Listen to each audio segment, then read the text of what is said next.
Hi there, my name is Uyen Nguyen, or Nguyen Trần Tố Uyên, and I am based in Seattle. My background is that I became a refugee when I was 10. My career was in sciences and also in business, and I'm currently in for-profit entrepreneurship and also more of a social entrepreneur also. Hi, I'm Thanh or Thanh, and I'm coming at you from Seattle, Washington. My life revolves around storytelling in one way or another. I was a journalist for many years for traditional media outlets, television, radio, online, for the newspapers. I went into the tech sector for about 5 years and more recently switched over and now do public affairs and storytelling for a global coffee company that some people might recognize. But really, I think a lot of my identity and my work revolves around trying to make sense of what it means to be Vietnamese. Welcome to The Vietnamese. I'm your host, Kenneth Nguyen. Being part of a culture of nearly 100 million Vietnamese people in the world today comes with a lot of pain, proud history, and privilege. Join me as I highlight and explore the Vietnamese experience from all over the world. In the last year, it was mostly focused on Viet fact check. I was really obsessed with this idea of trying to fight misinformation and disinformation that has been targeted at our Vietnamese community. So that's my connection to Nguyen. Nguyen and I have been friends for several years because we both have a bias for action. And I had heard about this really dynamic person and people just kept telling me about her until we finally met. And we can tell you more about that story later, but she really pushed me to get involved with Pivot last year to take action. And so Viet Fact Check became sort of my baby. And so that was something that I co-founded with some really dedicated people around the country because we were trying to solve an urgent issue. And then 4 months ago, when Kabul fell, once again, felt the pull to do something, felt that there was a problem or a situation here that we could take action on. And Nguyen was the instigator for that. So thanks a lot, Nguyen. My family thanks you for taking me away from them. So she was the one who instigated all this. And so Viets for Afghans has become my other baby child of late. So yeah. Wonderful. Thank you. And first of all, thank you both for spending time. I know right now is a really busy time. You have a lot of stuff going on. Wynn said before you got on the call that you have a segment with Lester Holt tonight. We are a few days away from Christmas, and this is why this episode is really near and dear to me, because we as a community should mobilize and activate to do what we can for any refugee community. So let me start by asking you, Thanh, why is the Vietnamese activation important to the situation with the Afghanistan refugees? It's important for us to speak up because we have a shared lived experience with what a lot of Afghans are going through right now. For Vietnamese Americans, our origin story really does begin with April 30th, 1975. That's when Saigon fell to communist forces, or North Vietnamese forces, and that changed the trajectory of all of our lives, all of us who are on here. And we've had nearly 50 years to sort of process and understand what was the impact of that war, what was the impact of many of our families having sided with the Americans, and being on the losing side of that conflict. We know what that feels like. We know what it feels like to mất nước, or lose your country, lose your way of life, and to be considered less than or the enemy. And I think that when we look at the Afghans, we're seeing the first wave, and we can't help but think about there was a first wave of Vietnamese refugees who came in 1975. I think your family, weren't you part of the 75 wave, Ken? Yes, and we'll get into that, the sponsorships and all of that too. So I think that it's important for us to take a look back at our own history and to find the context and to leverage whatever lessons that we can to try to help with the current situation. We're watching history repeat itself. We know that there are many lessons that we learned because in the last 50 years, each wave of Vietnamese refugees has helped sort of the next wave of refugees or immigrants who've arrived. And we're sort of out of our refugee experience at this point. We've had a lot of time to process what happened. And so I think that we understand that when people are in a desperate situation, they will do desperate things. And there's a reason why for many of our families, we grew up watching all of these new Vietnamese refugees. Our families expanded because people were fleeing and escaping Vietnam. And this is the time to ensure that we are helping as many Afghans as we possibly can, because they are at just the beginning of their refugee journey. So if we can save lives by sharing our own stories and by reminding people of this is what happened with our history, perhaps we can prevent a lot of suffering and carnage and death and all sorts of other trauma. That I'm very worried that our Afghan friends and allies are going to be experiencing in the coming years. Uyen, why is it important for you? What encouraged you to start the movement? Oh, yeah. I think for me, a lot of the work that I do really revolve around just the humanitarian side, and there's there are few things that make someone uh, have such a humbling experience as being a refugee. And I can just share how I felt, when we left when I was 10. I really just had this glorious, dream of what my future would look like, and getting on this big ship, sailing off to America. And I was a child. I mean, I was only 10, so I didn't really understood all the suffering. So I really can't say that, I escaped because of all the suffering that was in Vietnam. But it was like this hope and dream. And within a span of 10 days, I watched two, three of the people that I love the most in my life completely, uh, um, I guess what's the right word? But basically they pass away. And not only that they pass away, have to watch their body being tossed into the ocean, And and what it really taught me at an early age is that no matter who we are as human, tragedy can happen to us so quickly, and our life can just be turned upside down. And I think being a refugee really epitomize that.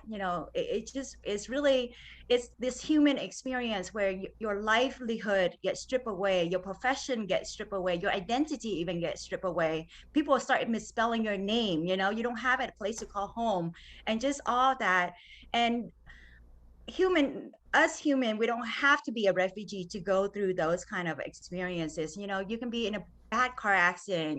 Somebody you love can certainly have cancer, and just your life just turned upside down. So for me, it's really is like this life turned upside down kind of experience that get me to really empathize with a lot of people who go through similar things. And now going back to the whole refugee experience for the Afghan community, what got me to really act on it is that, one, I just knew that their life is going to be turned upside down. It's just very similar to what we went through. But not only that, we as Vietnamese refugee kind of know what the consequences and the next step that will happen to them, even though they might not know it themselves. The losing of their country, being so confused when they come to this country, not even knowing the language and just all of that. And because we have lived it, I felt that it was our obligation to really do something about it. And frankly, for me, the goal was very simple. I just want them to know that there are people out there that care, and that group of people are the Vietnamese people. And that's why we even chose our name to be very intentional, Viet for Afghan. We want them to know that the Vietnamese community are here for them, that the loneliness that they feel, we get it, and we want to support them. The loss of hope that they have, that we want to be able to tell our story, to show that, however the the tragedies and the path that they went through, there is hope, there is a future, and all of that. And so essentially what we want to do is be there for them, and also share our story with them, and help them also elevate their story, so that there is a community of hope, their community of, I think, healing too.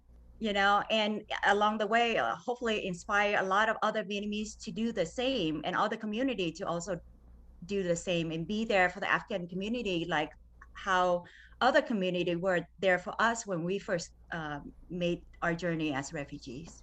So I want to go back to the beginning. You're sitting in your living room or wherever you're working, and you see this Kabul on TV. This is all going down. What happens next? So I was actually watching, not even watching TV. I was having dinner with my husband out in our patio, and I was on my phone, just kind of sometimes scanning through all the media, and whether it's social media or sometimes the YouTube. Basically, I was clicking through a lot of things because it was at a point where it disturbed me a lot. And I just remember just pausing on my dinner, and I just started texting Thanh and some other friends. I was like, we got to do something, Oh, wow. and that's how Before Afghan started. We just started discussing among each other, like, are we in? Are we going to do this? What are we, what are we going to do? And we committed to each other that we'll do something. So. And then, Tan, how did you get involved? I mean, texts going back and forth, what's going on in your mind? Yeah.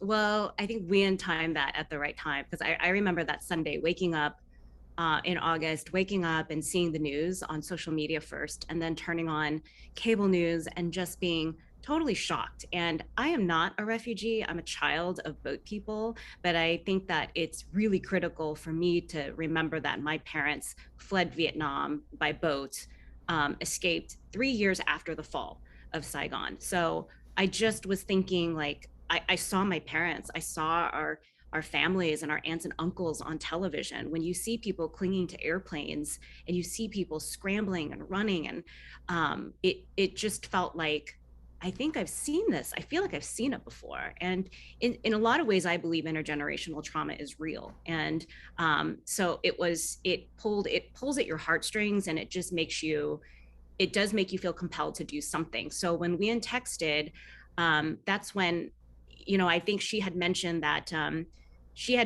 hey, like, didn't Washington State was very welcoming to the first wave of refugees. And there was a very early system, and that's true. And as a journalist at the Seattle Times, I had done quite a bit of reporting on this chapter in Washington State history. So in 1975, the very first wave of Vietnamese refugees were brought to Camp Pendleton and to other military bases around the country.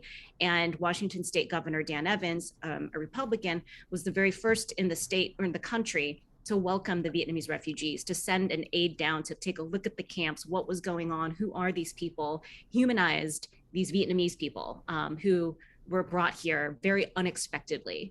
And Ralph Monroe was the Secretary of State at the time, and he went down, he came back, and he said, these people, they seem scared, they seem bewildered, but they've got skills, and why don't we bring them up here? And so that led to an exodus of, I think, from the camp of initially 500 people, were like, hey, we don't have anywhere else to go. Let's just go to Washington State.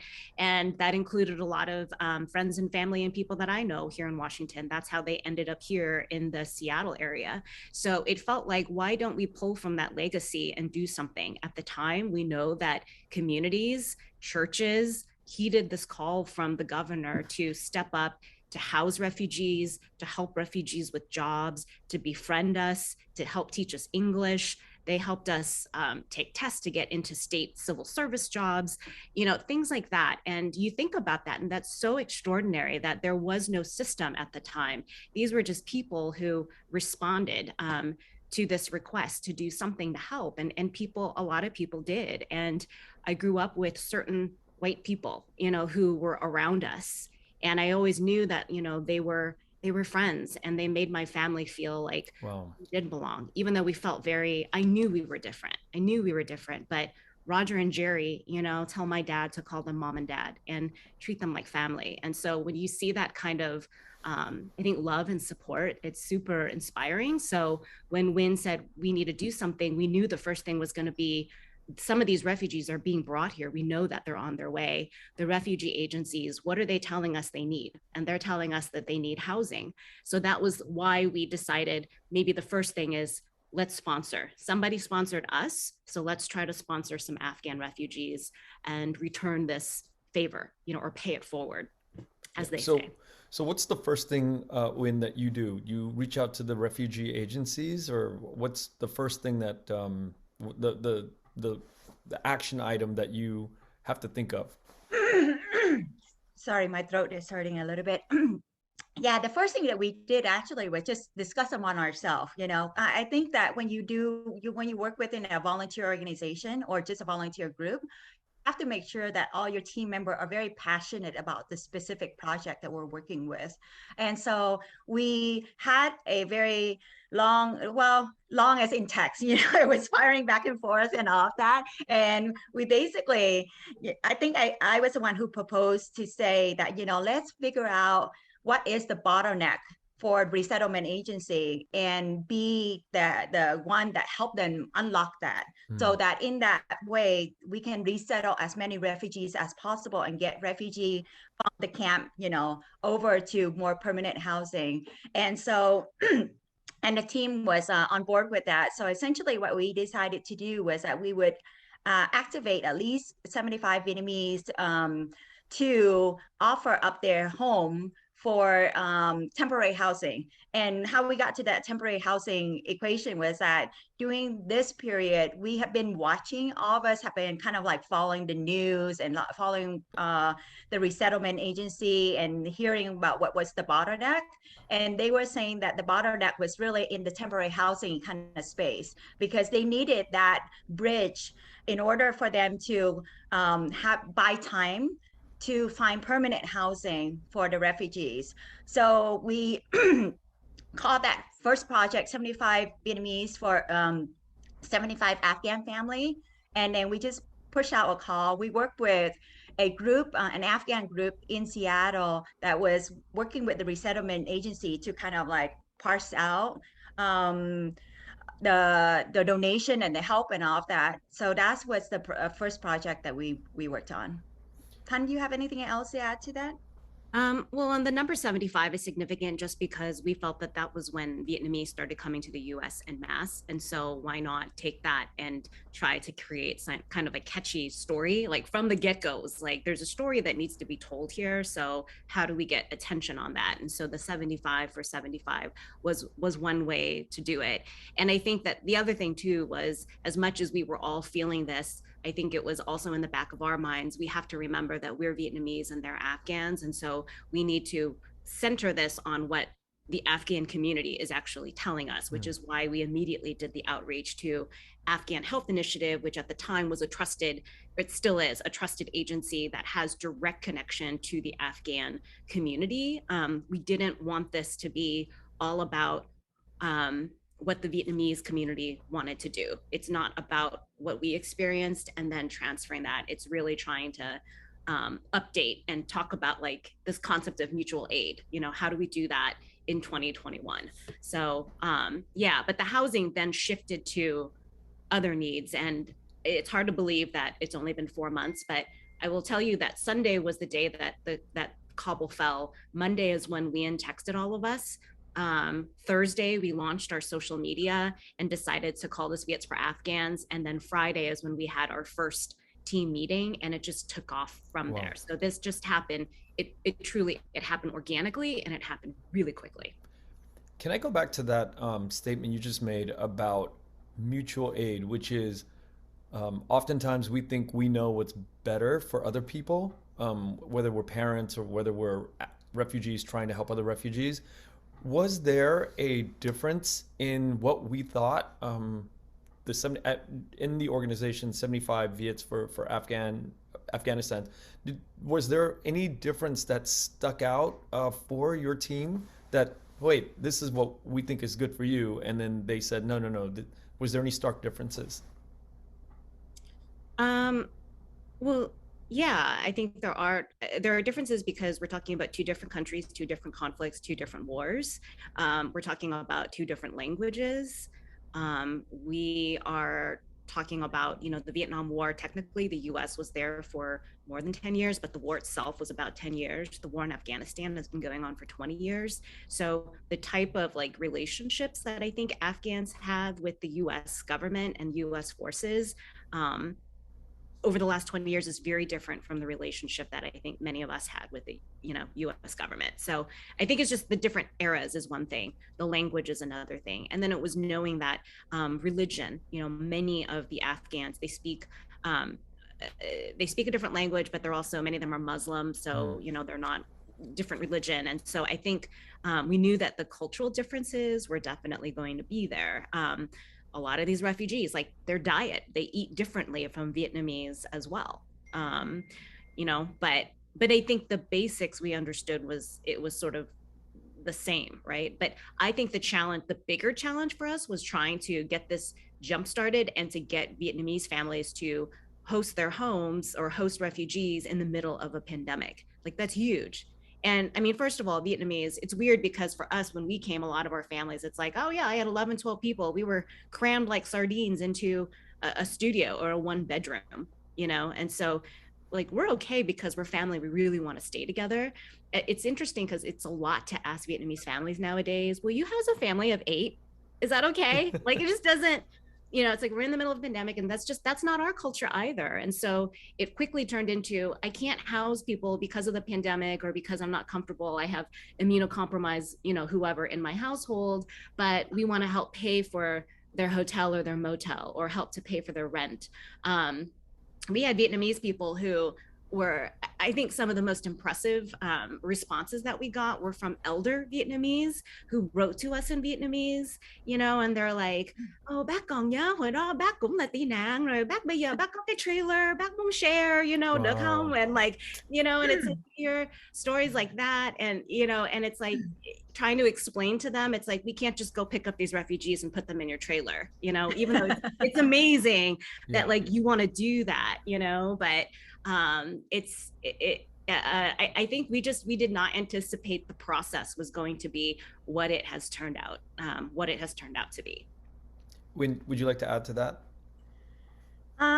No, I think she covered quite a bit of it. I think that for us, we came aware of a lot of these differences, so it's not so much that we learn along the way, is that I think we're decently culturally competent folks, and being part of being culturally competent is to just admit that you don't know something, Good and point. for us, we tackle that pretty much from day one. We say we don't know this, we don't know the language, yes, I as a restaurant owner, I know that Muslim culture, especially fairly religious group, want to eat halal meat, for example. So I knew that, but that doesn't mean I really know what are all the things that is necessary to make the Afghan family feel very welcome and comfortable and so on. So we reach out to the Afghan community right away to start working with them. And we have, a friend of mine who became our advisor, who is Afghan. And so I would say, a lot of these things we're aware that were different, but we basically tried to bridge it by making sure the expert are always there at the table, an expert in the Afghan community, the Afghan themselves are at the table to advise us along the way. I have a really random question I have to get out of the way. Sure. Okay, so there's Afghan, Afghani, Afghanistan. There's different modes of describing things. So can somebody break that down? Like why you hear Afghani, why you hear just Afghan? Yeah, so I don't think Afghani is the proper word to address people. It's actually more like the monetary,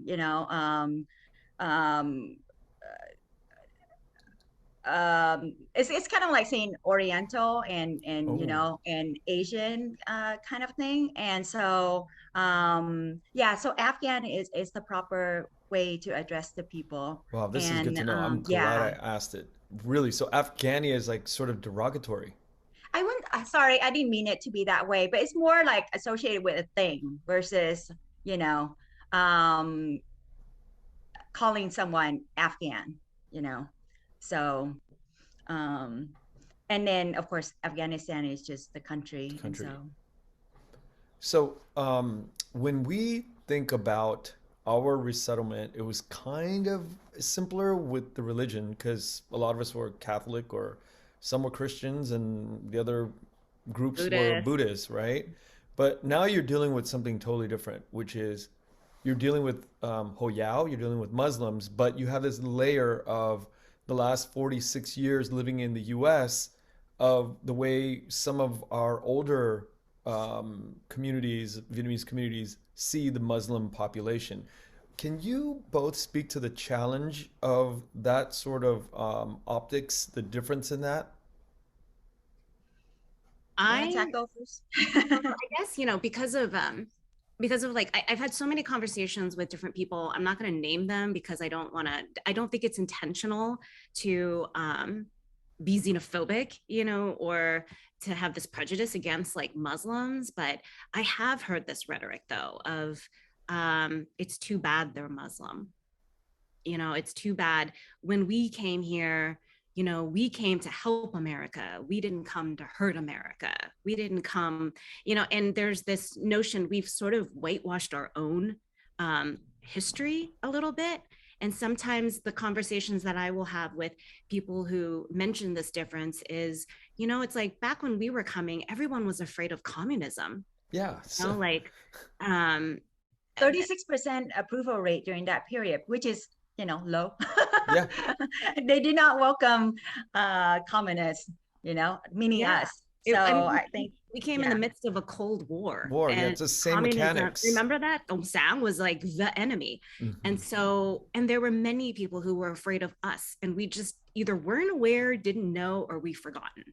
So we're dealing with the same thing now. And a lot of this is just ignorance, misinformation. And so you just have to, I think the best way to sort of get into the hearts of folks is it really is sharing the stories, sharing the stories of who these people are, and like that and emphasizing that they worked for the United States government, just like many of our elders did.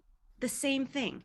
And so I'm constantly floored. We've helped to resettle 2 families, and the rhetoric, what you hear from them is they're like, we've left people behind. There are our family, our friends. We know people who are being killed, beheaded, targeted, investigated, and they're so scared. And I look at them, and again, I see that's our bakong, like all the years that they were afraid of their loved ones, those who were able to come here to the United States thought about those who were left behind and protested and advocated for them. And so I think we're beginning to see a lot of that, with our Afghan community, is this first wave feels this responsibility and this pull to make the world remember that there's a lot of others like them who are not so lucky and are still left behind and stuck in Afghanistan. So finding those similarities and sharing that with the Vietnamese community, I think is really important. And it really is about having, it's about having those like conversations on an individual level, one-on-one. But, we do have to accept that there are some misconceptions that are there. Yeah, because that's my... and I would add, oh, sorry. I would also add that, if our if we just constantly look for the differences, we can find it in anyone and anything. A good friend of mine, actually, she was telling the story of how she's Vietnamese from the south, and her future husband was from the north, and her parents were so focused on that he was from the north and she's from the south, and from optically from anyone else looking in, it's like, oh wow, they both are doctors, Vietnamese and all of that. So there's a lot of commonality, but because they were so focused on this one difference that their marriage wasn't going to even happen because of that. And so anyhow, I think that when we focus on those things, we will constantly find it. However, if we try to look more at the similarity, right, the Afghan family that we're having right now, they have, let's say, larger family size, than your typical American. That's exactly what happened to us when we first came, right? You know, these Right. Americans were shocked that, you know, like one of our volunteer, her family has 13 people. It's like, what? You It's know? normal for And Vietnamese.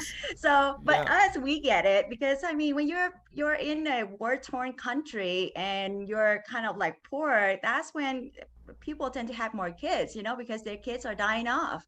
And so, and we also see the even in the Muslim culture, you know, when you look at the outside aspect, sure, they dress differently than us, but you can also argue that when we first came, you know, a lot of people assume all of us are Buddhists and we're going to be lighting incense wherever we go, you know. Mm-hmm. That's not true either. And so I think that, you know, there's a lot of commonality.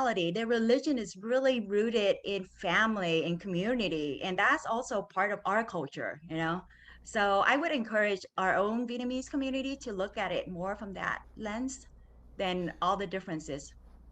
Do you find that the people that reach out, the Vietnamese people that reach out, are more aligned with the mission of getting them resettled, and they don't really give you sort of their theoretical mindset of the differences? Or are there people that really are coming and say, hey, don't do this? We have not had anyone tell us don't do this. I Wow, have not great. experienced that. Wayne, have you? Like I'm No, very thankful for that. yeah. We have not experienced that. I think that there is, though, this idea that somebody will take care of it. Somebody will take care of them. Okay, Why so do we that's what have? we're dealing with. Yeah. Yeah. Yeah. Yeah. And I mean, I heard through the grapevine that, you know, it's not directed at me, but it's one of these things where I hear through the grapevine that someone would say, oh, yeah, you know, it's like the Afghan were like, they're not the same refugee as we were, you know, implying that somehow we were better and so on. But no one has said that directly at me or written to Viet Phi Afghan. All the people that have reached out to us, they're super supportive. I mean, I've been kind of floored at this sort of movement that we have created because I'm just seeing like Vietnamese name popping up from all around the country in terms of donation, in terms of even volunteer, you know, and how they want to form their own circle. And so it's really touching in that aspect. There's a great, I think that I think this is triggered memories for an awful lot of people, both like the younger generation and the older generation. And I think it's encompassed in one of the anecdotal stories we heard was we have an Afghan co-sponsor who works at the airport, and he told us, and he wasn't even, as when we sat down recently for dinner, it was like all of these similarities. We were like, oh my gosh, your culture too, us too, oh my gosh, you feel left behind, so do we, you know, and like just all of these things that were, they didn't realize, they felt alone.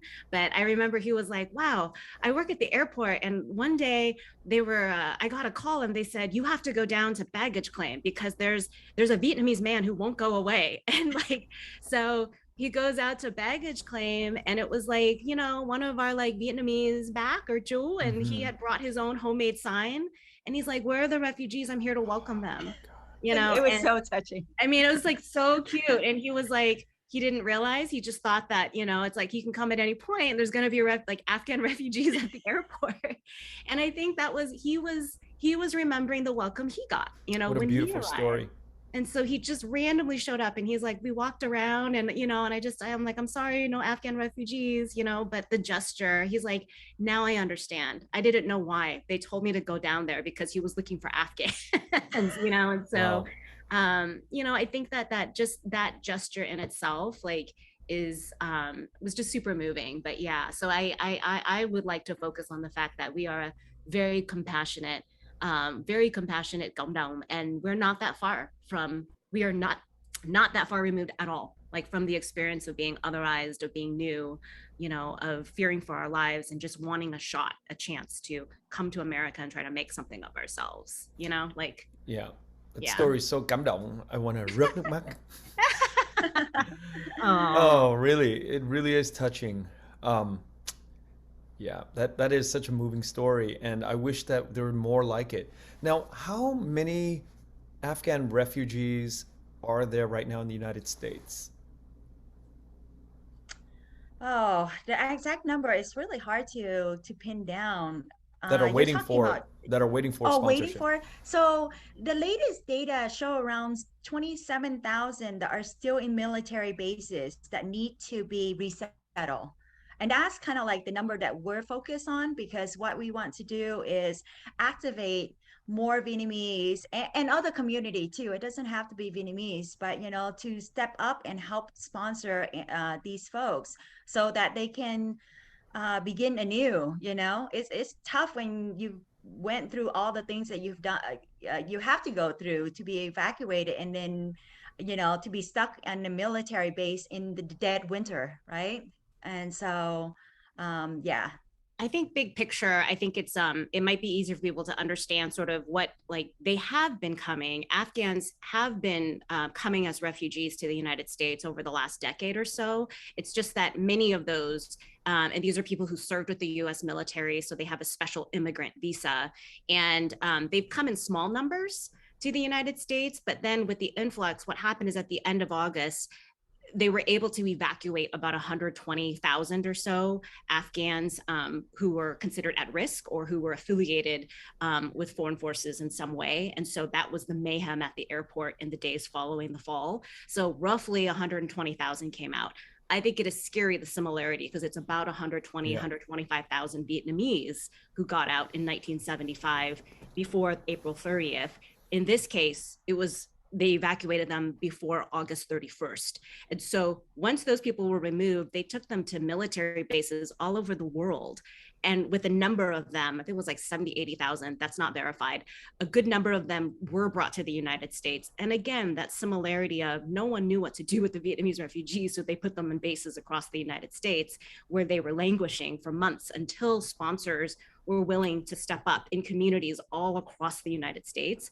It's the exact same thing at this point. These people are waiting and their status is very uncertain. And I think this is very important for people to remember too, in that when Vietnamese left, when we fled, many of our families couldn't even bring anything. And we were considered, we didn't even have status. We were just stateless at that point.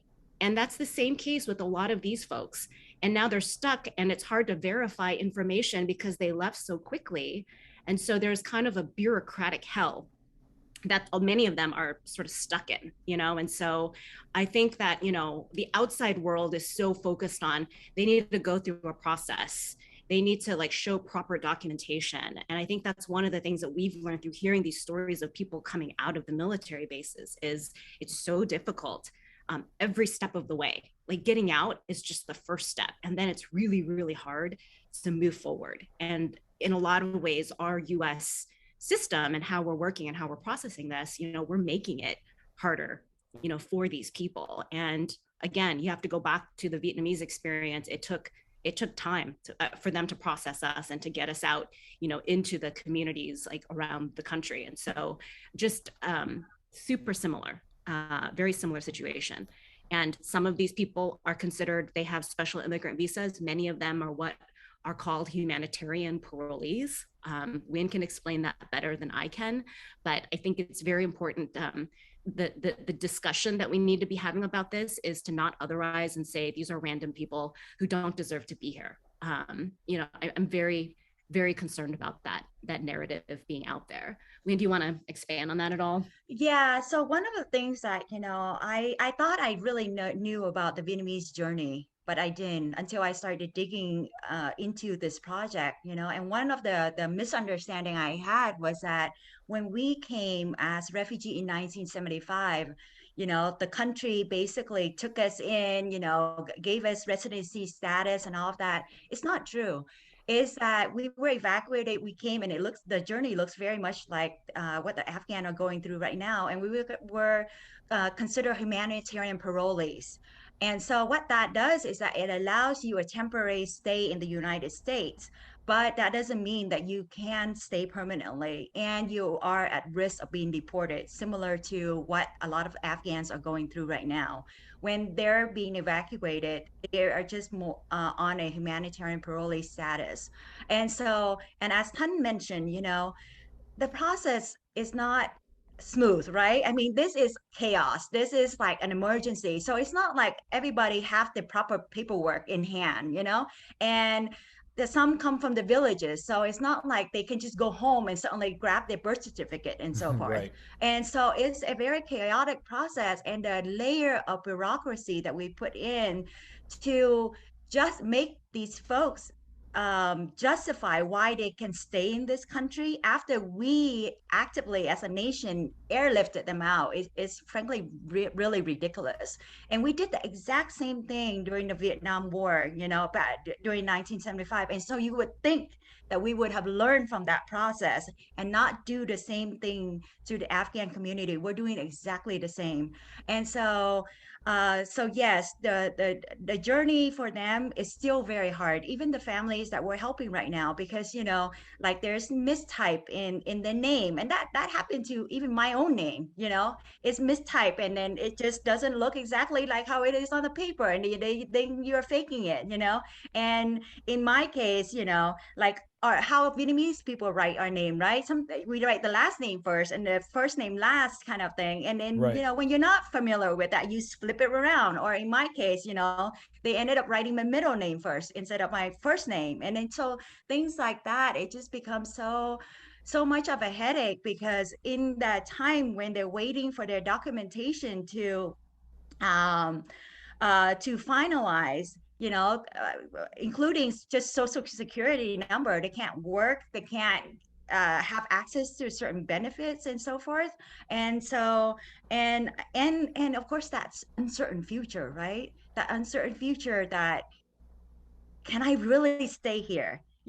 And some people would argue, well, of course you could. Where else are you going to go? And I honestly don't know where else they're going to go. So why are we making this process so hard on them? And so, yeah, anyhow.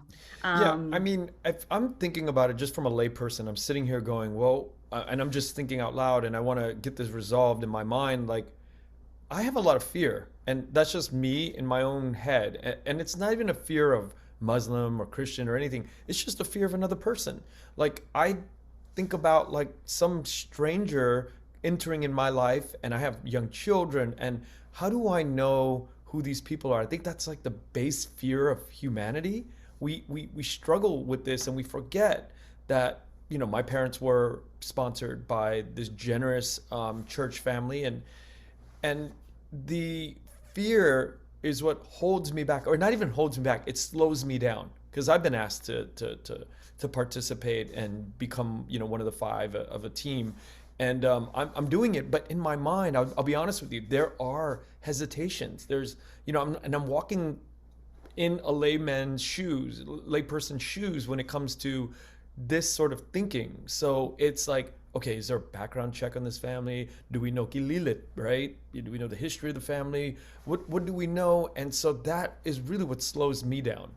How do we break free from that way of thinking? Well, I think you answered your own question. First of all, what's that? Sometimes I have to ask for the public, right? The John Q public, I'm asking questions for, You answered your own question. A sponsor family gave your family a shot. And all they knew. I'm still dealing with the fear. Think about it. I'm still dealing with the fear, even though my family was brought, it's just, right? We're just always in this defensive position, like we don't want people to come up in our space. And so, that's one of those things where, yes, I have to get through this, and I have to grow from this experience. One thing I think I've learned in this whole process too is that Viets for Afghans is not going to be able to help everybody, right? I am not going to be able to help everybody. And just watching the first two families that our group has sponsored or helped to sponsor, I think the biggest lesson that I'm seeing from this is like, wow, I think this is setting yourself up for success. It means like having a group of people around you to do this with you, who you trust, who you like, and you can rely on each other to help a family. Focus on like little tiny steps. If a lot of us focus on small steps, small things, have a group of friends that we like and that we trust and know what they're doing, to help us through this, it makes it a lot easier. So you don't have to take on the full burden yourself. And I think that's where I'm not able to be part of a sponsor circle. I just don't have the bandwidth, to do it. But and Uyen can talk to you about how she is a part of a sponsor circle, so she can tell you the key to sort of like success, and reaching out to a family. But I have just found that even from the outside, it's like you just help in whatever little ways you can. And if you're not ready to house or befriend or spend a lot of time with the family just yet, you need to build that trust. And it's one step at a time. It's agreeing that I want to be part of something. I'm going to do this with my friends and with other people. We're going to get to know this family, one family, not everybody, but just one family. Just get to know them and understand what is their story and what brought them here. What did they do for the United States? And I think once you humanize these people, and once you see those kids' faces, Ken, oh my gosh, you'll be mush. You'll totally be mush. But Uyen has the direct sort of, you are a sponsor yourself, so you can add on to that, to whatever. Yeah, I actually, that was my next question. Can we humanize a family that you have, you're in contact with right now, so we can put sort of this quote unquote a face to the people that we're talking about right now? Can you describe it? Describe the family. Yeah, no, I don't really go into that. I wanted to address a little bit of what you were talking about, in terms of just fear and all of that. I think the first thing to overcome any fear is to admit that you have the fear. I think sometimes people try to play the hero too much, honestly, or act as if they're braver than they are. And it doesn't allow you to take a step forward. Or sometimes I find it to be more honest when you're just like, I don't know. I don't know anything about their culture. I don't even know how to interact, and that's what we did, honestly, because a lot of people just assume that we're like this expert. Actually, the first step we did was like, we don't know. And then so in our case, it's more about the culture. Going back to just like stranger, joking, but not so joking. Most people get killed by people in their own family and people didn't know, not by a stranger. Data have shown that. It's a good point. I'm joking aside, but in some way you get kind of like, okay, it's not logical, right? I mean, that the joke is meant to really say that we're not being logical when we have these kind of fear. But then the second of all, at least for me, I started hosting people on Airbnb before Airbnb was a thing, and I hosted, foreign student coming at my house even before it was a thing too. And part of it is because, when I came here as a young child, unaccompanied minor, I really didn't have much of a network, if you will. And so I had no choice but to kind of like reach out to other people. And part of that process, I was like, people are really nice and friendly. It really was. And they are, and so I think that if you need to, just go ahead and take the baby step that you need to get comfortable. But I would say, like, for my own world, all the people that I have met, especially the ones that are different from me, have really enriched my life. I've now traveled to more than 80 different countries, and I was like, God, I really am grateful to be alive during this period where I can see all these different culture, be part of it. Right. Where else? I mean, where else are you going to have the opportunity for Vietnamese and Afghan to really bridge a community like we do in America, And so I think it's such a great opportunity. Anyhow, going back to your question about the family. So the family that I'm a sponsor in is a family of 6. The father was working on the US side, and unfortunately he was shot by the Taliban when he was still in Afghanistan. He didn't get the proper medical care that he needed, partly because it's supposed to be a decently long procedure, of care. Him and his wife are young. They're in their late 20s, and they have 4 young children. Yeah. So that's very young. It is very young. In our kind of like current time, we're like, wow, that's young. But when we look back at our parents, we're like, oh, okay, it's not that young, right? Because our parents started having kids fairly early too. And so anyhow, he was in the military base, and the military base doctor basically told him that he probably would need more care and possibly surgery for his leg. but because they don't have an operating room in the military base, he couldn't get that care. So you can see where the urgency comes in, right? Because here is the father and the breadwinner of a family of 6 with young children. And if he end up losing his leg and become paralyzed because of that, because of the lack of medical care, because of the lack of and just flux of everything that has been going on in Afghanistan and evacuation, then that family could be kind of doomed for the future. So for us, we started hustling as soon as we can, and even right now, he doesn't really have medical benefits yet because there's a bottleneck not bottleneck, there are issues with us getting the right proper documentation for him. And going back to the question of, some folks thinking that these folks are not supposed to be here, like they should have gone to the visa process. They shouldn't be evacuated and all that. A lot of these folks were actually in the queue to get their visa, but the visa process is like 2 or 3 years, and some even 5 years. So that doesn't mean they don't qualify. That doesn't mean they were not working with the US government. They all were. It's just, it's this tedious, long process. And then suddenly, we decided to evacuate. We decided to leave. So all of this is very sudden for his family, right?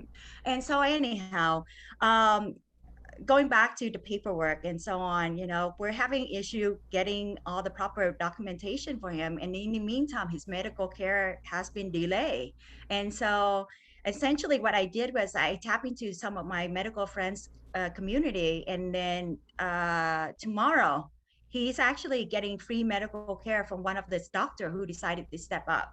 Wow. And possibly, might get early surgery too. But there's a lot of, they're humans, right? Someone who's probably listening to this podcast right now, who might have been in the exact same situation, because we know a lot of back in Jew and that went through the same thing. They were shot, they didn't get the care, they have young children, wife that, might not be capable or have the skill set to be breadwinner in this family. So there's a lot of at stake for this family right now. I think about my own family situation, and 46 years ago when my parents got here, I think sometime in October, to Fort Indiantown Gap, and they got sponsored out, and it was a church family. I don't know how they got subsidized or what motivated them. I still keep in touch with the family. I'm very close to the family, but I think at the time it was like something like $4,000 that they had to show that they had, and I think Congress had to step up and release funds, maybe. Or do you both know the history of subsidies or anything like that? So from what I know, I don't think they got much subsidy. It wasn't until 1980 when resettlement agency was formally established, and through the resettlement agency, there were funding that were given to resettlement agency, and then they start forming more like loose church circles and group and all that, and even now you see a lot of groups supporting, resettlement agency via the church and Jewish center and so on. But back in 1975, it looked more similar to us. Yep. What we're doing right now is that so the government required that we raise $2,275 per individual that we're trying to help in a 3-month period. So basically, for 3 months, $2,275 per person. So if you want to sponsor more people than that, like family with 6, you use 2,275 and you multiply that by 6. Wow. And we have to kind of show that amount. Some of us, we have been able to generate that through our family. So for example, one other circle, she was able to generate that through her family.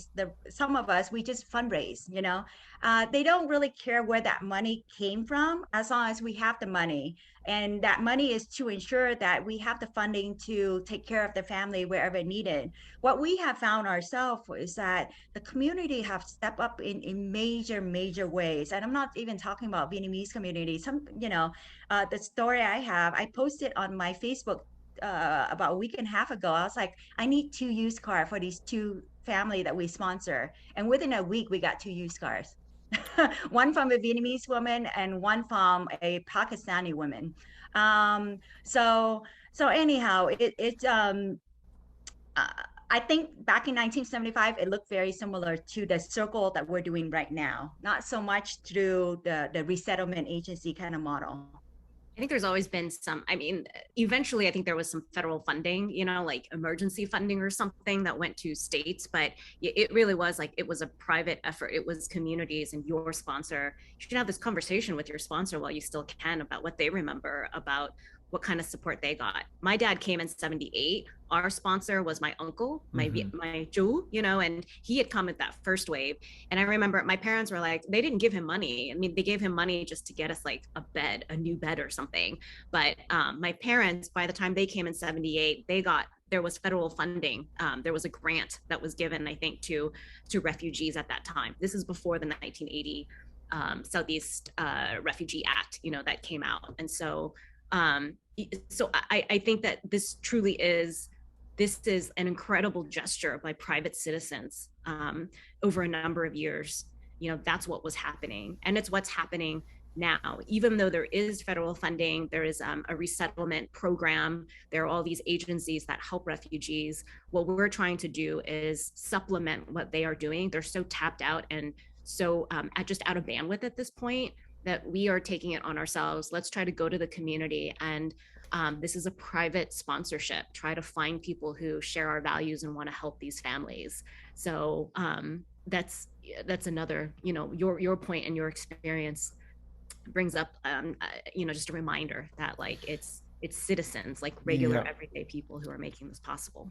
And just like when you're selling product or services or anything, I think the awareness that or the lack of awareness that we're experiencing right now with the whole Afghanistan crisis of the refugees, that's a big issue because there's no marketing dollars being put into social media or traditional media where we can say, hey, you know, this is a problem. We need help in the community at large. And I'm wondering in the 75, I mean, how did they get 130,000 people resettled within, I think it was, correct me if I'm wrong, it could have been a year. You know, we were resettled very quickly. I think it was 3 months, 4 months in the camp. So I could be way off, but it wasn't more than a year. And I don't think people stayed in the camps more than a year during that time. But I know at the time there had to have been some, you know, legislation and some activists or, you know, I know, Bak Lay Sun Kwa, I had him on the podcast, you know, but he was a little bit later because he came in the wave of 75. And so he helped resettled and, you know, then you have Jin Ho much later. But in the early days, I mean, how did they get that word out to get 130,000 people in the US resettled within a year? That to me is a big mystery that we, you know, I'd love to know. Yeah, you know, I wouldn't pretend that I'm an expert in this whatsoever. You know, this has been a journey for me. I actually really thought when we started this, it's like, you know, resettlement agency were all set up in 1975 and all of that. And then suddenly all of us got dispersed, you know, out to everywhere. And then, but as I've been working with refugee kind of resettlement and helping refugee even before Viet for Afghan was started. But one of the things that, you know, I learned along the way is that it takes bold leaders like, you know, Dan Evans to say, screw it, you know, we're going to do something in this state. And we're going to make sure that this is a priority for us, you know, because there were people who would say things like, you know, there are folks that need to, actually Jerry Brown said this, you know, there are people that need to be helped here. Why are we helping refugee family? And so bold leaders like Dan Evans say, no, we're going to resettle folks and we're going to resettle them in Washington state and we're going to be the leader in it. And so I don't know how they were able to scramble and got all 130,000 Vietnamese to be resettled. But I think if I had to bet, it's really just a lot of hustle, similar to how Viet for Afghan have been hustling. Because I mean, the reality is that private citizen can do a lot if we want to put our minds to it. Yeah, I definitely I agree with that. And I also want to, it's like on an individual level, like one of my personal heroes is a lady that everybody in the Vietnamese community in Washington State knew as Ba Fern. Her name was Fern, and we only knew her first name. She was like Ba Fern, and she was a bus driver in Olympia, Washington, who felt the call, saw a clipping in the newspaper, Governor Dan Evans saying, we need the community to step up, raise funds, help these families, mentor them. And she's a very religious person, and she's evangelical. And at the time she saw that, so she decided, okay, I'll help out, I'll do something. So she started by, like, she was a bus driver, so she would transport refugees, and she started noticing refugees would come and they had nothing. So then she turned her home into this store, like free donation site. So refugees, she would pick them up, she would bring them to her home, they would go through and pick up their clothes and shoes. And she did this for thousands of refugees from Vietnam, Cambodia, Laos. And she did it for years with no recognition, because she felt the call from God or whoever. She wasn't evangelizing. She wasn't trying to proselytize. She just felt, I talked to her a couple years before she passed away. She said, God told me that this was my calling and I needed to do this. And she was this white lady who was getting pushback from the Olympia community. She said, I had people tell me, Fern, you don't need to do this. In fact, you shouldn't. And she didn't listen to them, and so it's people like that, and everybody in the community has had a touch point and knows, like, Ba Fern and she will forever have a place in our hearts. But it was people like that times however many around the country. It's just they're unnamed, or we've forgotten about them, or whatever. But we owe them just a debt of gratitude, and it's one person times many.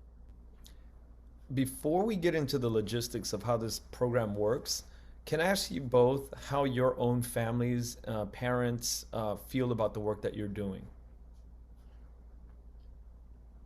You want me to start, Uyen, or you want to go?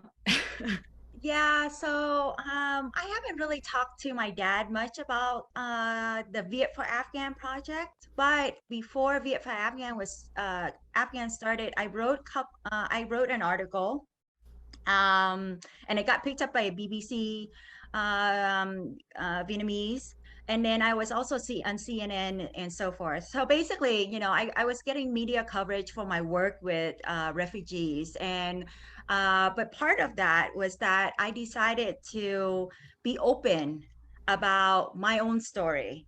And that includes telling the story of my mom passing, my younger brother passing, my younger sister passing, and watching them perish in the middle of the ocean. And honestly, it's not a joy for me to tell that kind of story. Every time you bring out that memory again, it's hard. But so the question comes down to, why am I doing it? And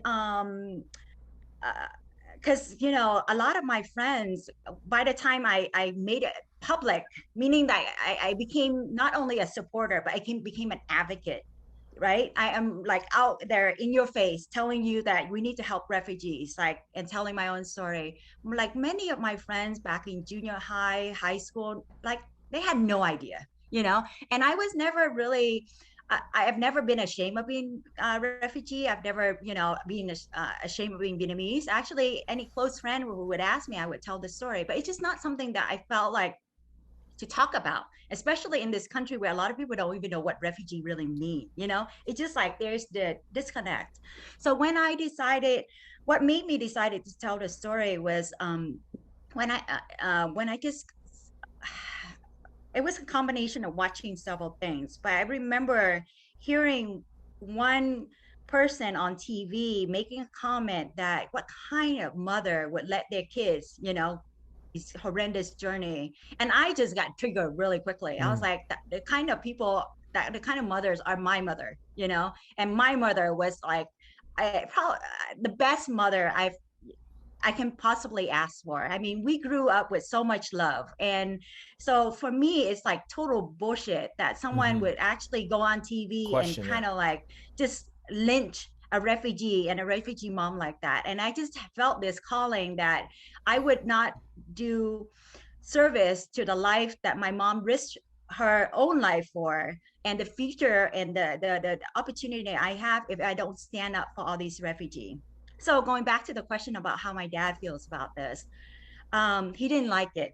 And it's not because that he didn't like that I was trying to help refugee community. He didn't like the fact that my mom's story was out there, and that the picture, and he said to me, con để cho má và em nghỉ, Being, and then essentially let their soul rest. And so for me, it was never a thing about stirring up their soul. But I also do believe that, things that I witnessed, even though my father is older than me and I respect him and all of that, I also don't agree with him on this point. And this point is that what I witnessed as a 10-year-old, watching my mom perish away, watching my sister perish away, watching my brother perish away, if I can insert word in my mom's mouth, I would say that if she would tell me that, if you live this journey and you have the opportunity to fight for people like us, like get people to do something, and so I'm more of having the calling from my mom's side, even though in my dad's world is like I'm not letting her rest. But it's okay. I really feel that, now I'm an adult, I can choose the path that I need to choose. And luckily my dad loved me very much. I'm blessed with two amazing parents. And I do think that he deep down, he understands it. But I think for him, by the time he lost my mom and my other two siblings, he already lost three other children. So he has gone through losing 5 children and a wife. So I get why for him, he just kind of wants peace, right? I get it. I really do. So for me, this thing is not about stirring up, like dirty laundry or anything like that. This is an opportunity to help people like my mother and my younger sibling. So it's an intense story. anyhow, Thanh, you want to add your piece? I I've sort of taken this on as like this is something I'm passionate about. I don't force my family to take action to support me. My parents have been I have asked them for donations, they have been supportive. They don't stop me, they don't tell me not to do this. I think they're a little in some ways like bewildered, like tại sao vậy, like it's not makya, but it's like you have this future and this life and you have skills and you can move forward. Why, like there's a little bit of like, this is a lot of energy, and they understand and they know because they went through this experience themselves. And I think that I just recognize that like I feel privileged. I'm in a privileged position to be able to take action and to do something.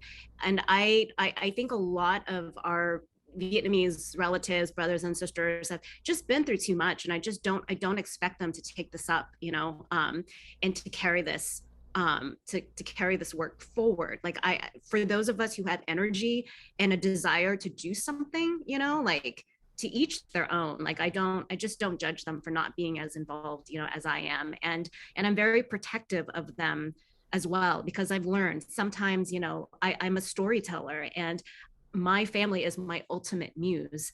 And while I'm in a place to reflect and to look back and to synthesize like what the story means, not everybody in my family is in that same place. And so I have to be respectful, and I don't want to hurt them. I try to not, I don't ever want anyone to think or for my family to feel that I'm exploiting them or exploiting their story for any kind of gain. So, like Uyen was saying, like I have a very clear purpose. For me, it's like I know why I'm doing this. I know why I'm doing this, and it's going to be, everyone is going to have their own, sense of their own motivation, I suppose. And so it's my personal thing. It's my project. I don't.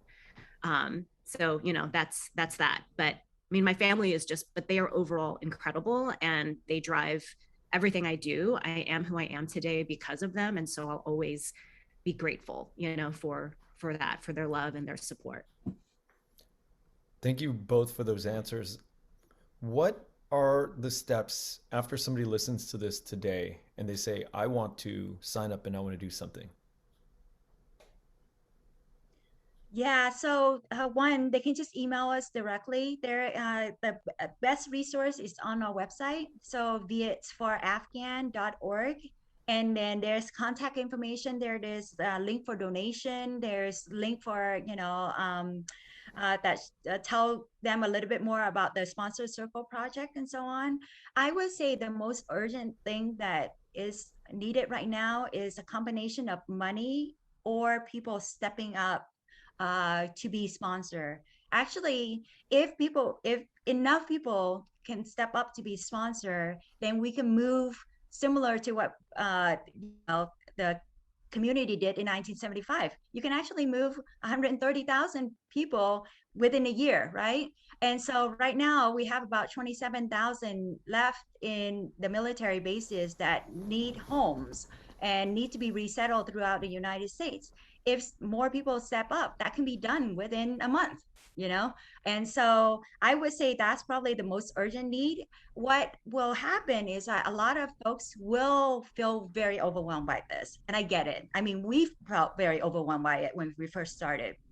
But we actually had a meeting last night with among the leaders of our team and also with the leaders of the Afghan community here.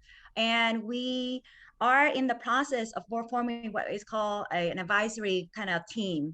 And we are going to be committed to helping, especially Vietnamese folks and Afghan folks, but really anyone who wants to step up to form their own circle and be kind of like the support team that is needed so that anyone, Ken, if you get scared about being in part of that circle and not sure what to do with their family and so on, just reach out to us, because we realize it is a hard daunting process. Yeah. And a lot of commitment, Yeah.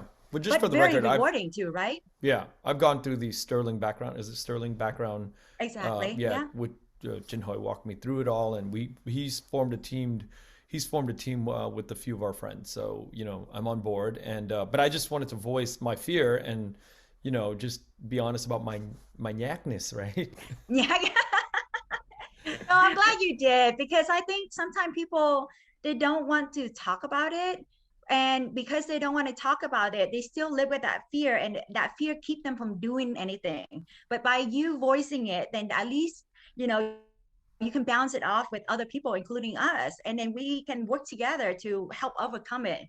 Right. And then that leads to action, because again, we need people with action. We need people to step forward. I'm going to call my friends out. Tell my nyak we yeah, but you have, and you have the ultimate guide. Like, Jin Hoi is like the best, like he's so experienced. You don't say no to him, I don't think, and I mean, we've had conversations with him, and we, and it's great. So we're allies, in this. But I think in the context of like, if people want to help refugees in general, then find out who your local resettlement agency is, figure out what they want. And there's different agencies in every community. If you feel the pull, if you feel that you want to be a part of like the Viets for Afghans movement, I think we have accidentally found ourselves in this position of being first in some ways, and having to help to model what allyship and what advocacy, and what mutual aid looks like for Afghan refugees. So for those who feel that you share our mission and you want to get involved, like Uyen was saying, donations is one way to do it. We have a variety of projects and programs. We are still volunteer run. We have very limited funds to like pay for an intern. Who just can't do this work for free, but we need financial support. We're also, we have our two main programs that I think we're heavily focused on. One is the Humanitarian Parole program, which is if you have legal skills or if you want to help to fund the applications for Afghans who are trying to seek refuge here in the United States, if you feel the pull to do that, to help those who are left behind and need support coming here, there is a work stream here for you to get involved in. And then there's the Sponsor Circle, which is our other major program that we've been able to execute and to get 2 families sponsored. Now, I think we are interested in having an umbrella, sort of like a number of families that are affiliated, and where we guide them. You're under the Viets for Afghans umbrella, so to speak. I think we are interested in that, but really, we just want people to take action. So if taking action means in your community, means doing something different, as long as you're helping refugees in the way that you want to help them, do what you got to do. You don't have to, it doesn't have to be with us, you know. That would On be. to that, Ken, is that, sometimes when people want to help, they think too big and they get overwhelmed and they just don't start at all. But as someone who is part of the team and where we need so much help from the community, I would say one of the best way to just get started is be a reliable source for someone else for something. And it could be very small. Like if you come and you tell me that, Uyen, I'm gonna reply to all your donors and thank them for the amazing donation they gave, I would be so happy, because like someone who does it on a consistent basis, even if it's just a simple task like that, would help us so much. What we end up having is that it's hard to find reliable volunteer. It's very easy for us to find more like ad hoc volunteer, like where there is donating something for just one-off situation. But if you want to do something really meaningful for any of these organizations, it doesn't even have to be with Viet for Afghan, or just for the family. Just be the person who let's say help them buy grocery every week. Just be someone that someone else can count on. I would say that is my biggest advice to anyone who wants to make a difference. Yeah, that's a great motto. It's a great motto. Just we don't need to be doing the big things. You just small things that everybody's comfortable with, and that helps. That goes a long way. Mm-hmm. I want to ask both of you, after going through these several turbulent months with this work, how has it changed your, or let me ask you this, what does it mean to be Vietnamese to you now, having gone through the experience of this last few years? Ah, you want to go first, Thanh? Gotta start. I think that being Vietnamese means like being resilient, just resilient AF. Like, when I think about the legacy, that my parents are leaving for me and what they have been through, I will never be as badass as my parents. I will never have that courage to actually get on a boat, go out to sea, have it capsize, lose your friends in the process, keep going, survive in a refugee camp for 6 months, come to the United States with nothing, not knowing the language, not knowing any of that. I think like that, like to me, being Vietnamese means surviving day to day and being like super, super resilient, and hustling, like just that hustle mentality. It's like survive another day. That to me, that's a big part of like who I am. It's like, it's hard for me to think long term sometimes because I'm thinking about tomorrow, like how to resolve something tomorrow, which can also hamper you in a way. Sometimes I think this day-to-day survival mentality, but it's just when you think about what our families have been through over the last century, or longer, if they can survive what they have survived, I can survive and I can thrive and do better, and so to me, that's like a core part. I'm really proud to be Vietnamese because of the experiences that my ancestors and my elders went through in order for me to have the life that I have today. So yeah, I mean that's the first thought that comes to mind. Does that make sense? Yes, it does. Makes a lot of sense. Yeah, for me, my thoughts is kind of like all over the place a little bit on this one. I often get asked like, how are you so resilient, coming as an unaccompanied minor and overcoming so many life challenges. And my answer has always been the same. It's really, I had such great models from my parents. I growing up, watching my father, who became an orphan when he was 9, like restarting his life multiple times because his livelihood was stripped away from him. First re-education camp, and then after that there were multiple situations when we tried to escape, and of course some of us get put in jail. Most of the time it's my father, and get stripped away and then restart, get stripped away, restart, and then by the time we left, meaning my mom and the rest of us, my dad was still left behind in Vietnam, and he got put in jail again, this time for treason act and organizing, escape against the government and doing all these things. But I tell that story because it's just like our community, we have so much trauma, but we also have so much strength. And that strength is really, it's just so amazing to me to watch, And most of my friends, like when they meet my dad, unless I tell them all these backstory, they would never know all the trauma he went to. He's the one that, gets up in the middle of a wedding and he would like not chant, but recite some poem that he remembered when he was in ninth grade, and just says joy and livelihood about him. And it just, and that is to me, the Vietnamese people. It's just, we've been through so much as a nation, as people, as, a community, but when we want to, we can actually really rise above all of it and just be like this joy that people don't expect, when sometimes I'm like floored by my father sometimes, where how he can be so positive about everything in life. I was like, wow, you really know how to model and overcome all of this. So that's the first part, the thought I have. And the second part, in specific to the Viet for Afghan journey,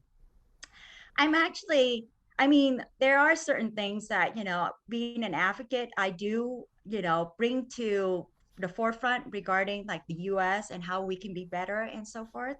But what has kind of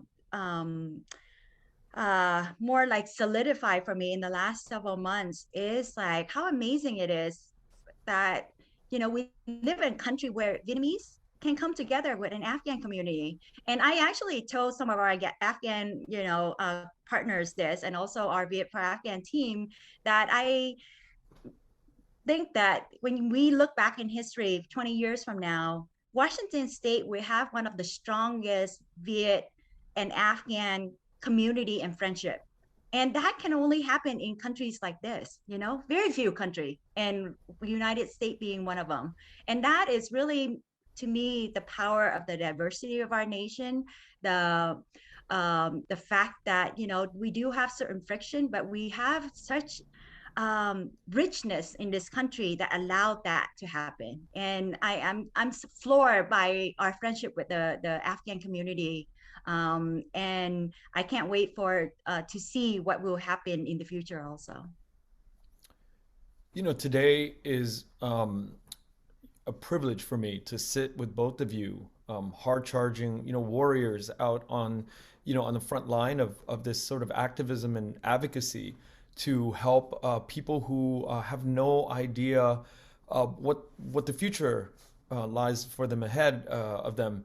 And so, being able to sit here and listen and take it all in from my point of view is an honor. It really is an honor. And I thank you both so much for spending time. I know there's so much limited hours in your day, especially going into the next few weeks here, going on different shows. So I appreciate the time that you both spent with me. Thank you so much. And thank you for all the work that you're doing in the community.